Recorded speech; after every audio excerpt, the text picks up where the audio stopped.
આજે આપણે એક એવા વિષય પર વાત કરીશું જે ઘણી ચર્ચામાં છે: વાઈફાઈ રેડિયેશન અને આપણી ઊંઘ. શું ખરેખર વાઈફાઈ રાઉટર આપણી ઊંઘ ચોરી લે છે? ચાલો સત્ય જાણીએ. થોડા વર્ષો પહેલાં 5G રેડિયેશનથી પક્ષીઓને નુકસાન અને કેન્સરની ચિંતાઓ ચર્ચામાં હતી, પણ વૈજ્ઞાનિક પુરાવા ન મળતા આ ચર્ચા બંધ થઈ. હવે વાઈફાઈને લઈને એવું જ કંઈક થઈ રહ્યું છે.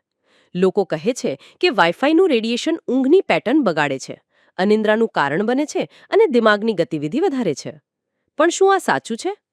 WHO અને ICNIRP જેવી આંતરરાષ્ટ્રીય સંસ્થાઓ સ્પષ્ટ કહે છે કે વાઈફાઈનું રેડિયેશન એટલું ઓછું હોય છે કે તે ઊંઘ કે સ્વાસ્થ્યને નુકસાન નથી પહોંચાડતું.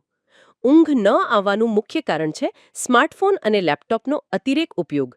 રાત્રે સ્ક્રીન પર વધુ સમય વિતાવવાથી આંખો અને મગજ પર અસર થાય છે. બીજું કારણ છે નોસિબો ઇફેક્ટ, એટલે કે જો તમે માનો કે વાઈફાઈથી નુકસાન થશે તો ચિંતાને લીધે ઊંઘ ખરાબ થઈ શકે છે, ભલે રેડિયેશનની કોઈ અસર ન હોય. વાઈફાઈ બંધ કરવાથી ફાયદો નહીં, ઉલટું સ્માર્ટ ડિવાઇસ અને ઓટોમેશનની સમસ્યા વધશે. તો શું કરવું? વાઈફાઈ ચાલુ રાખો, સ્માર્ટફોનથી અંતર રાખો અને ચિંતા છોડી શાંતિથી ઊંઘો.